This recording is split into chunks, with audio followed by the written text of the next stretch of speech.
اولاد کے لیے، کوئی کہتا ہے جی پریشانی دور کرنے کے لیے، کوئی کہتا ہے جی جو رزق میں برکت کے لیے، کوئی کہتا ہے بیماری دور کرنے کے لیے، کوئی دعا بتا دیں. بھائیو ہم آپ کو 50 دعائیں نہیں بتاتے ہیں، ایک دعا بتاتے ہیں، ایک دعا جو اکثر مسلمانوں کو پہلے ہی آتی ہے، اس کو ترجمے کے ساتھ یاد کر لیں اور اس دعا کو آپ ہر جگہ پڑھیں جس مقصد کے لیے پڑھیں.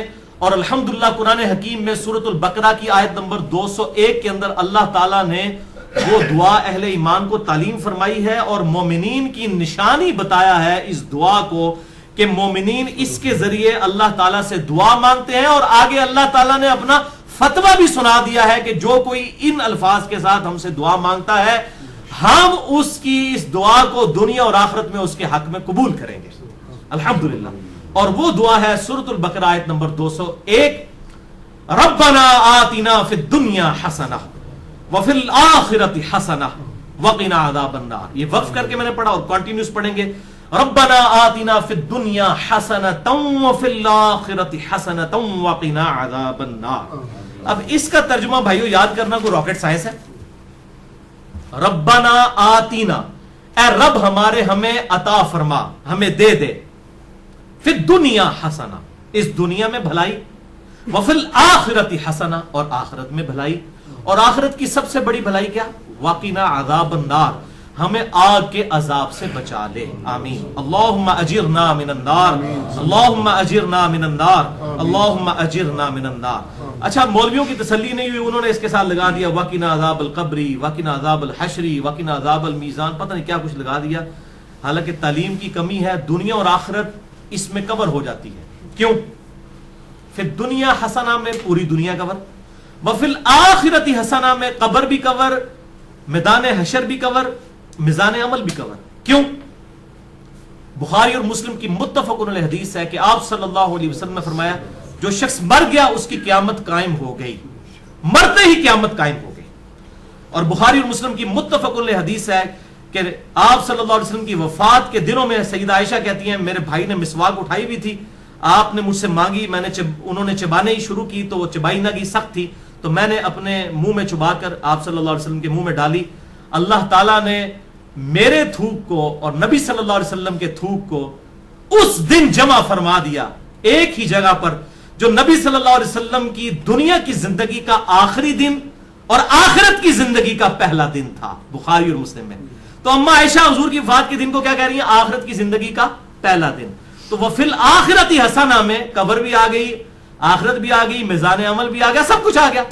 تو یہ مولویوں نے خام خواہ بیچ میں چیزیں، کسی نے ودخلنا مال ابرار یا عزیز و یا غفار، پتہ نہیں کیا کچھ بیچ میں لگایا ہوا ہے. بس یہ کامل دعا یہی ہے، ربنا آتنا فی الدنیا حسنہ وفی الآخرۃ حسنۃ وقنا عذاب النار. اس کو بدل نہیں سکتے، یہ بہت خطرناک معاملہ ہے. بخاری اور مسلم کی متفق علیہ حدیث ہے. ایک صحابی کو آپ نے دعا تعلیم فرمائی وضو کے بعد کی، اس میں الفاظ تھے بنبی کا ارسلتا، میں ایمان لایا اس پر جو تیرے نبی کے ساتھ نازل ہوا. اس صحابی نے دعا پڑھتے ہوئے کہہ دیا برسولی کا ارسلتا. اب کوئی فرق ہے؟ میں ایمان لایا اس کتاب پر جو تیرے رسول پر نازل ہوئی. رسول تو سپرلیٹو ڈگری ہے، نبی سے بھی اوپر کی ڈگری. ہر نبی رسول نہیں ہوتا، چاند ایک رسول ہے. آپ صلی اللہ علیہ وسلم فرمایا تو نے میرے الفاظ کیوں چینج کیے؟ وہی کہہ جو میں نے کہا تھا بنبی کا ارسلتا. اب اس نے کہا یا رسول اللہ میں نے کون سی گستاخی کر دی ہے، میں تو اچھے الفاظ استعمال کیے ہیں، عشق دے چلے نمبر لے گئے، عقل والے ہوتے ہیں انجے ہی عملہ گالیاں، کچھ نہیں انہوں نے کہا. اب جو نبی صلی اللہ علیہ وسلم اپنے الفاظ کو نہیں بدلنے دے رہے اور اچھے الفاظ اس نے استعمال کیے، وہ یہ اجازت دیں گے کہ آپ صلی اللہ علیہ وسلم کی سنت دعاؤں کو آپ اس حوالے سے چینج کریں کہ اس میں چیزیں ایڈ کرنا شروع کر دیں، یہ آپ صلی اللہ علیہ وسلم اجازت دیں گے؟ تو یہ بدعت کے ٹاپک پہ میں نے کم از کم 5 گھنٹے کی گفتگو ریکارڈ کروا دی ہے، مسئلہ نمبر 75A اور 75B اہل سنت پاک.com پہ. اس میں بھی میں نے یہ ان حدیثوں کو ڈیٹیل کے ساتھ ڈسکس کیا تھا. لہذا نوکری کا مسئلہ ہو، رشتے کا مسئلہ ہو، پیپر دیے ہوئے ہو، پاس ہونے کا ایشو ہو، بیماری کا مسئلہ ہو، کوئی مسئلہ ہے اپنے ذہن میں رکھیں اور پھر دنیا حسنہ کو دل میں رکھیں کہ دنیا میں میرے لیے بھلائی، ہر چیز بھلائی. اچھی صحت کیا بھلائی نہیں ہے؟ اچھی نوکری کیا بھلائی نہیں ہے؟ اچھی بیوی کیا بھلائی نہیں ہے؟ ہر چیز ذہن میں رکھتے ہوئے جو آپ کی خواہش ہے یہ دعا کریں ربنا آتنا فی الدنیا حسنہ وفی الآخرۃ حسنۃ وقنا عذاب النار. اور اس میں یقین کریں آپ کو گلٹ بھی نہیں ہوگا. صرف آپ اللہ سے دنیا نہیں مانگ رہے ہوں گے، کیونکہ سورۃ البقرہ میں آتا ہے کہ جو دنیا دار لوگ ہیں نا، جو اللہ سے باغی لوگ ہیں، وہ کہتے ہیں اللہ ہمیں دنیا میں ہی عطا فرما دے. اور اللہ تعالیٰ پھر ساتھ فرماتے ہیں سورۃ البقرہ آیت نمبر 201 کہ جو میرے نیک ایمان والے بندے ہیں وہ یہ نہیں کہتے اللہ ہمیں دنیا میں ہی دے دے, وہ کہتے ہیں ربنا آتنا فی الدنیا حسنہ وفی الآخرۃ حسنۃ وقنا عذاب النار. اچھا اب آپ ویسے دعا کر رہے ہو اللہ میں پاس ہو جاؤں یا اچھا رشتہ ہو جائے, نوکری لگ جائے, اس وقت آپ پیورلی دنیا کی دعا کر رہے ہوں گے. لیکن جب آپ یہ دعا کریں گے تو آپ اللہ تعالیٰ کو بھی ناراض نہیں کریں گے, دونوں چیزیں ایڈ ہو جائیں گی ساتھ. یعنی اللہ تعالیٰ کو بھی آپ سے کوئی گلہ شکوہ اس حوالے سے نہیں رہے گا. آپ کہہ رہے ہوں گے یا اللہ ربنا آتنا فی الدنیا حسنہ وفی الآخرۃ حسنۃ وقنا عذاب النار, تو آپ اہل ایمان میں شامل ہو جائیں گے سورۃ البقرہ آیت نمبر 201 کے تحت. اسی کانٹیکسٹ میں 3 احادیث ہیں بڑی اہم الحمدللہ. پہلی حدیث صحیح بخاری میں 6399, صحیح مسلم میں 6840, مشکات میں 2487. سیدنا انس ابن مالک رضی اللہ تعالیٰ عنہ جنہوں نے 10 سال تک آپ صلی اللہ علیہ وسلم کو وضو کروایا, آپ کی وفات کے بعد 82 سال تک زندہ رہے اور 93 ہجری کے اندر بصرہ میں فوت ہوئے. آخر میں فوت ہونے والے چند صحابہ میں سے ہیں انس ابن مالک, بہت قریبی صحابی آپ صلی اللہ علیہ وسلم. ان سے کسی تابعی نے آگے پوچھا کہ بتائیے کہ اللہ کے نبی صلی اللہ علیہ وسلم جب اللہ سے مانگا کرتے تھے تو کیا دعا مانگا کرتے تھے؟ تو پتہ انہوں نے کیا جواب دیا؟ انہوں نے کہا کہ اللہ کے نبی صلی اللہ علیہ وسلم جب کبھی بھی اپنے رب سے دعا مانگا کرتے یا کسی بھی چیز کا سوال کیا کرتے تو آپ کی اکثر دعا یہی ہوا کرتی تھی, اللہم ربنا آتنا فی الدنیا حسنہ وفی الآخرۃ حسنۃ وقنا عذاب النار. ہر معاملے میں کوئی سوال بھی کرتے تو اس دعا کے ساتھ. اور بھائی یہ دعا کا ترجمہ یاد کرنا کو مشکل ہے تو کیا ضرورت ہے اردو میں دعائیں کرنے کی؟ میرے بھائی ایک دعا یاد کر لیں, نبی صلی اللہ علیہ وسلم نے تعلیم فرمائی ہے, اللہم ربنا آتنا فی الدنیا حسنہ وفی الآخرۃ حسنۃ وقنا عذاب النار. اور دوسری حدیث تو انتہائی رکت انگیز حدیث ہے جو میں نے مسئلہ تقدیر والے لیکچر مسئلہ نمبر 104 ABC میں بھی بیان کی تھی. صحیح مسلم میں 6835, مشکات میں 2502. یہی انس ابن مالک کہتے ہیں جنہوں نے یہ دعا روایت کی ہے. یہ کہتے ہیں کہ آپ صلی اللہ علیہ وسلم کے زمانے میں آپ کا ایک صحابی بیمار ہو گیا تو آپ اس کی عیادت کے لیے تشریف لے گئے. وہ اتنا کمزور ہو چکا تھا بیماری کی وجہ سے جیسے کہ پرندے کا کوئی بچہ ہوتا ہے چھوٹا سا, ہڈیوں کا ڈھانچہ بن چکا تھا. آپ نے جب اس کی حالت دیکھی آپ کو پتا چل گیا کہ انہیں کو کم پایا. آپ نے فرمایا وہ بتا تو اللہ سے کیا مانگتا رہتا ہے؟ اس نے کہا یا رسول اللہ میں اللہ سے دعا کرتا ہوں اے اللہ جو تو نے مجھے آخرت میں عذاب دینا ہے دنیا کی زندگی میں ہی دے لے. بولے اعوذ باللہ تعالی. آپ فرمایا سبحان اللہ, اللہ پاک. جب آپ حیران ہوتے تو یہ بات کہا کرتے سبحان اللہ. اوے تو اللہ تعالیٰ کا اس دنیا میں عذاب سہ سکتا ہے جو اللہ سے تو نے یہ دعا کی؟ نہ تو دنیا کی زندگی میں اللہ کا عذاب برداشت کر سکتا ہے نہ آخرت کی زندگی میں. اور تجھے تو چاہیے تھا کہ تو اللہ سے دعا کرتا اللہم ربنا آتنا فی الدنیا حسنہ وفی الآخرۃ حسنۃ وقنا عذاب النار. یہ کیا تو دعائیں کرتا رہے؟ اس میں وہ فنیٹک قسم کے جو صوفیاء ہیں نا ان کا بھی ارادہ, وہ کہتے ہیں سانو دنیا نہیں چاہیے آخرت ہی چاہیے. اور اللہ کے نبی کہہ رہے ہیں دنیا بھی اچھی آخرت بھی اچھی. اچھا انس ابن مالک کہتے ہیں جب آپ صلی اللہ علیہ وسلم نے اسے یہ بات ارشاد فرمائی پھر اس نے یہی دعا مانگ کر اللہ کی طرف متوجہ ہوا, اللہم ربنا آتنا فی الدنیا حسنہ وفی الآخرۃ حسنۃ وقنا عذاب النار. تو اللہ تعالیٰ نے اسے شفا عطا فرما دی. اب اس سے بھی پتہ چلا بیماری کی شفا بھی یہی ہے, اللہم ربنا آتنا فی الدنیا حسنہ وفی الآخرۃ حسنۃ وقنا عذاب النار. آپ میں کہتا ہوں یہ جامع دعا کریں, ساری دعائیں جو ہیں اس کے اندر شامل ہیں. اچھا قرآن میں تو ہے ربنا آتنا فی الدنیا حسنہ اور بخاری مسلم میں ہے اللہم ربنا آتنا فی الدنیا حسنہ. تو اللہم کے ساتھ اے ہمارے اللہ یہ بھی ٹھیک ہے اور صرف ربنا آتنا بھی ٹھیک ہے, بلکہ قرآن حکیم میں سورۃ المائدہ میں حضرت عیسیٰ علیہ السلام کی جو دعا آتی ہے اس میں بھی ہے اللہم ربنا انزل علینا مائدۃ من السماء. تو قرآن میں بھی الفاظ ہیں اللہم ربنا کے. ویسے تو ہمارے لیے بخاری مسلم کے الفاظ ہی کافی تھے, لیکن میں پھر بھی کیڑا نکالنے کے لیے کوئی یہ نہ کہ جی قرآن میں تو صرف ربنا آیا آپ اللہم کیوں لگا رہے ہیں. تو اللہ تعالیٰ نے بھی یہ دعا حضرت عیسیٰ علیہ السلام کی نقل کی ہے اللہم ربنا آتنا فی الدنیا حسنہ. یہ پڑھنا بخاری مسلم سے ثابت ہوا. اور اللہم ربنا انزل علینا مائدۃ من السماء سورۃ المائدہ کے آخری رکوع میں حضرت عیسیٰ علیہ السلام کے کانٹیکسٹ میں یہ الحمدللہ اللہم ربنا کے ساتھ یہ آئی ہے. اور تیسری حدیث سنن ابی داؤد میں 1892, مشکات میں 2581, عبداللہ بن صائب کہتے ہیں کہ میں نے خود نبی صلی اللہ علیہ وسلم کو رکن یمانی اور حجر اسود کے درمیان وہ جو مستجاب دیوار ہے، یہ دعا مانگتے ہوئے سنا ہے، اللہم ربنا آتنا فی الدنیا حسنہ وفی الآخرۃ حسنۃ وقنا عذاب النار. اسے مستجاب دیوار کہتے ہیں. مستجاب کہتے ہیں دعا کی قبولیت کی جگہ. 70 انبیاء کا مصلی ہے، آپ وہاں پر کھڑے ہوں تو آپ کا رخ دونوں قبلوں کی طرف ہو جاتا ہے، بیت المقدس کی طرف بھی اور خانہ کعبہ کی طرف بھی. اس دوران آج تک حاجی، عمرہ کرنے والے اور حج کرنے والے یہ دعا مانگتے ہیں، ربنا آتنا فی الدنیا حسنہ وفی الآخرۃ حسنۃ وقنا عذاب النار. یہ بس اتنے ہی الفاظ ہیں، باقی جو ایڈ کیے لوگوں نے خود کیے. میں تو دعا کی قبولیت کی جو جگہ ہے خانہ کعبہ شریف، وہاں پر بھی آپ نے یہی دعا مانگی، ربنا آتنا فی الدنیا حسنہ وفی الآخرۃ حسنۃ وقنا عذاب النار. اسماء اعظم اور دعا کی قبولیت کے لیے کیا کیا طریقے ہیں، اس حوالے سے میرا مسئلہ نمبر 82 ڈیٹیل کے ساتھ ریکارڈ ہے. اور بھائیو، بخاری اور مسلم اور باقی احادیث کی روشنی میں کئی ایک مقامات ہیں جو دعا کی قبولیت کی جگہ ہیں. مثلا اذان اور اقامت کے درمیان جو وقفہ ہے جماعت کھڑے ہونے تک کا، یہ دعا کی قبولیت کا سبب ہے. ابو داؤد میں حدیث موجود ہے. آج میرا ٹاپک نہیں اس لیے میں سکپ کر رہا ہوں. اسی طریقے سے تیز بارش کے وقت دعا قبول ہوتی ہے. میدان جنگ میں، جنگ کے دوران اس وقت دعا کی قبولیت کا وقت ہے. جمعے والے دن خطیب جب جو ہے وہ 2 خطبوں کے درمیان وقفہ کرتا ہے، اس دوران دل میں دعا مانگی جائے، وہ قبولیت کا وقت ہے. اور کئی ایک قبولیت کے وقت ہیں، لیکن ایک وقت ایسا ہے جو ہر وقت آپ کے پاس اویلیبل ہے.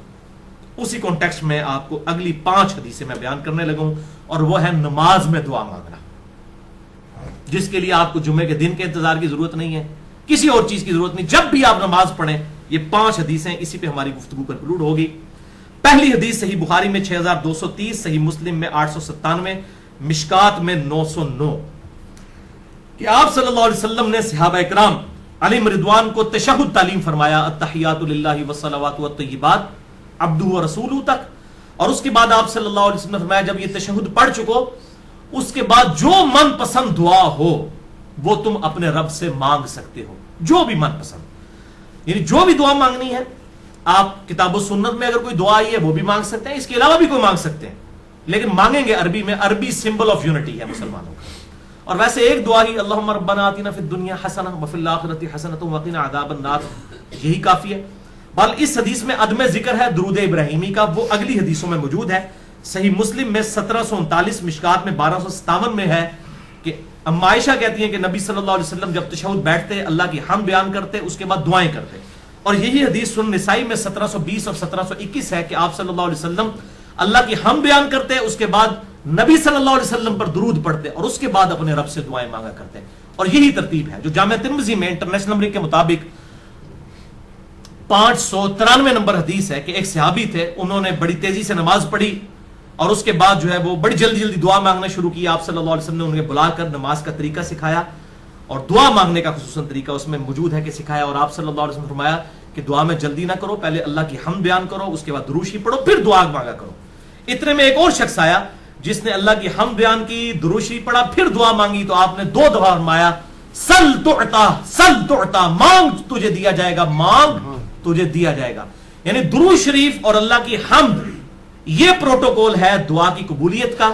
تو اللہ کی حمد اور درود شریف، اور نماز میں یہی ہوتا ہے، آپ پہلے اللہ کی حمد کرتے ہیں، التحیات للہ والصلوات والطیبات، پھر نبی صلی اللہ علیہ وسلم پر سلام عرض کرتے ہیں، پھر درود شریف پڑھتے ہیں، اینڈ پہ دعائیں مانگتے ہیں. آپ جا کے وہ جتنی بھی دعائیں سنت سے ثابت ہیں، اللہم انی اعوذ بک من عذاب جہنم ومن عذاب القبر ومن فتنة المحیا والممات ومن شر فتنة المسیح الدجال، جو بخاری مسلم میں آتی ہے.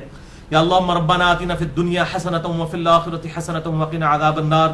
یا رب اجعلنی مقیم الصلاۃ ومن ذریتی ربنا وتقبل دعائی ربنا اغفر لی ولوالدی وللمؤمنین یوم یقوم الحساب. یہ صحیح بخاری میں آتا ہے، حضرت ابوبکر صدیق کو آپ نے خصوصاً دعا سکھائی تھی، اللہم انی ظلمت نفسی ظلما کثیرا ولا یغفر الذنوب الا انت فاغفر لی مغفرۃ من عندک وارحمنی انک انت الغفور الرحیم. اس قسم کی اور دعائیں بھی ہیں، وہ کوئی بھی آپ مانگیں. اللہم ربنا آتنا فی الدنیا حسنہ وفی الآخرۃ حسنۃ وقنا عذاب النار، یہ تو جامع دعا ہے، یہ آپ تشہد میں مانگیں. دوسری حدیث صحیح مسلم میں 1073، مشکات میں 873. یہ عجیب اتفاق ہے، مسلم 1073، مشکات 873. عبداللہ ابن عباس کہتے ہیں کہ مجھے نبی صلی اللہ علیہ وسلم نے فرمایا کہ اللہ تعالیٰ نے مجھے حکم دیا ہے کہ میں رکوع اور سجدوں میں قرآن نہ پڑھوں. یعنی قرآن سے مراد قرآن کی تلاوت، وہ صرف قیام میں ہوگی. قرآنی دعائیں مانگ سکتے ہیں، قرآن نہیں پڑھ سکتے. اور رہا رکوع تو اس میں اپنے رب کی عظمت بیان کرو، جو صحیح مسلم میں آتا ہے کہ آپ صلی اللہ علیہ وسلم سبحان ربی العظیم پڑھتے تھے، اور جامع ترمذی میں ہے کہ آپ صلی اللہ علیہ وسلم حکم دیتے تھے کہ رکوع میں سبحان ربی العظیم پڑھو اور سجدے میں سبحان ربی الاعلیٰ. مسلم میں تو اتنے الفاظ ہیں کہ رکوع میں سبحان ربی العظیم اور سبحان ربی الاعلیٰ سجدے میں پڑھتے تھے، اور ترمذی میں ہے کہ آپ حکم دیتے تھے. یہ تسبیحات جو ہیں یہ حکمیہ ہیں، سبحان ربی العظیم رکوع میں اور سبحان ربی الاعلیٰ سجدے میں. اس کے علاوہ جو ہے وہ آپ پڑھ سکتے ہیں، لیکن حکمی یہی ہے. تو آپ صلی اللہ علیہ وسلم نے اسی مسلم میں الفاظ ہیں کہ رکوع میں رب کی عظمت بیان کرو، اور رہے سجدے تو ان میں خوب دعائیں کیا کرو، بس تمہاری دعا قبولیت کے لائق ہوگی. یعنی سجدے میں دعا قبول ہوتی ہے جو کی جائے. لہذا سجدے میں بھی الحمدللہ میرا بھی طریقہ ہے، میں سجدے میں یہ دعا مانگتا ہوں، ربنا آتینا فی الدنیا حسنہ وفی الآخرۃ حسنۃ وقنا عذاب النار. یہ کوئی بھی قرآنی دعا مانگ سکتے ہیں. تیسری حدیث صحیح مسلم میں 1083، مشکات میں 894، بڑی کریٹیکل حدیث ہے. ابو ہریرہ رضی اللہ تعالیٰ عنہ کہتے ہیں کہ نبی صلی اللہ علیہ وسلم نے فرمایا کہ بندہ جب سجدے کی حالت میں ہوتا ہے تو اپنے رب سے سب سے زیادہ قریب ہوتا ہے، کیونکہ عاجزی کے عالم میں ہوتا ہے نا. سب سے زیادہ قریب کب ہوتا ہے؟ سجدے کے عالم میں. بس اس وقت خوب دعائیں مانگا کرو. صحیح مسلم 1083، مشکات 894. یعنی سجدے میں خوب دعائیں مانگو، یہ قبولیت کا مقام ہے. پچھلی حدیث میں ہم نے سنا بس تمہاری دعا قبول ہوگی، یہاں پر آیا کہ رب کے قریب ہوتے ہو. اور وہ ہے ٹروتھ ریویلنگ حدیث چوتھی صحیح مسلم میں 244، مشکات میں 895، کہ آپ صلی اللہ علیہ وسلم فرمایا کہ جب آدمی آیت سجدہ سن کر سجدہ کرتا ہے، جیسے ہم سجدہ تلاوت کرتے ہیں، اس پہ میرا الگ سے لیکچر ہے، مسئلہ نمبر 119، سجدہ تلاوت کے صحیح احکام و مسائل. یا جب بھی کوئی سجدہ کرتا ہے تو اس وقت شیطان جو ہے وہ چیخیں مارتا ہوا الگ ہو جاتا ہے اور کہتا ہے ہائے افسوس، مجھے اللہ نے سجدے کا حکم دیا اور میں نے اللہ کا حکم نہ مانا، اور دوزخ میرا مقدر ہوگی وَلِعَوْذُ بِاللَّهِ تعالی. اور ابن آدم کو سجدے کا حکم ہوا، اس نے اللہ کا حکم مان لیا، جنت اس کا مقدر ہوگی. میں نے اللہ کا حکم نہیں مانا، دوزخ میرا مقدر ہوگی وَلِعَوْذُ بِاللَّهِ تعالی. اللہم اجرنا من النار، اللہم اجرنا من النار، اللہم اجرنا من النار. پانچویں اور آخری حدیث آج کی صحیح بخاری میں 817، صحیح مسلم میں 1085 اور مشکات میں 871. اما عائشہ رضی اللہ تعالیٰ عنہ کا بیان ہے کہ نبی صلی اللہ علیہ وسلم اپنے رکوع اور سجود میں بڑی کثرت کے ساتھ یہ دعا پڑھا کرتے تھے، سبحانک اللہم ربنا وبحمدک اللہم اغفر لی. اور آپ صلی اللہ علیہ وسلم قرآن کے حکم پر عمل کیا کرتے تھے. یہ کیا مطلب ہے اس کا؟ قرآن کے حکم پر عمل کیا کرتے تھے. سورۃ النصر سورت نمبر ہے 110، اس میں یہ آپ صلی اللہ علیہ وسلم کو حکم نازل ہوا. یہ آپ کی وفات کی خبر تھی، اس میں بخاری اور مسلم میں آتا ہے اذا جاء نصر اللہ والفتح ورأیت الناس يدخلون فی دین اللہ افواجا فسبح بحمد ربک واستغفر انہ کان توابا. یعنی آپ صلی اللہ علیہ وسلم نے اس دین کو غالب کر دیا ہے، اب آپ یکسو ہو کر اپنے رب سے استغفار کیجئے اور اللہ کی حمد بیان کیجئے. جب یہ صورت نازل ہوئی تو بخاری اور مسلم کے میں نے نمبر بتائے. اما عائشہ کہتی ہیں کہ آپ قرآن پر عمل کرتے ہوئے دعا مانگا کرتے تھے رکوع اور سجدوں میں، سبحانک اللہم ربنا وبحمدک اللہم اغفر لی. میرا رب پاک ہے، سبحانک اللہم، اے اللہ تو پاک ہے، ربنا وبحمدک، اور میں تیری حمد کرتا ہوں، اللہم اغفر لی، اے اللہ میری مغفرت فرما. تو اس کے علاوہ بھی کئی ایک اذکار ہیں. صحیح مسلم میں آتا ہے سبوح قدوس رب الملائکۃ والروح. اسی طریقے سے سبحان ربی العظیم رکوع میں، سجدے میں سبحان ربی الاعلیٰ. جتنی بھی دعائیں ہیں وہ اب آخر میں وہ حدیث دوبارہ یاد کریں کہ آپ صلی اللہ علیہ وسلم جب بھی اللہ سے سوال کرتے یا آپ صلی اللہ علیہ وسلم نے دعا مانگنی ہوتی تو آپ کے اکثر الفاظ یہی ہوا کرتے تھے جو سورۃ البقرہ آیت نمبر 201، صحیح بخاری 6399، صحیح مسلم 6840، مشکات میں 2487، کہ آپ صلی اللہ علیہ وسلم اللہ کے حضور دعا کیا کرتے تھے اللہم ربنا آتنا فی الدنیا حسنہ وفی الآخرۃ حسنۃ وقنا عذاب النار. اللہ تعالیٰ سے دعا ہے جو حق بات میں نے کہی اللہ تعالیٰ ہمارے دلوں میں راسخ فرمائے. اگر جذبات میں میرے منہ سے کوئی غلط بات نکل گئی تو اللہ تعالیٰ ہمارے دلوں سے محف کر دے. ہمیں کتاب و سنت کی تعلیمات پر عمل کر کے دوسرے بھائیوں تک پہنچانے کی توفیق عطا فرمائے. سبحانک اللہم وبحمدک اشہد ان لا الہ الا انت استغفرک واتوب الیک وما علینا الا البلاغ المبین. جزاک اللہ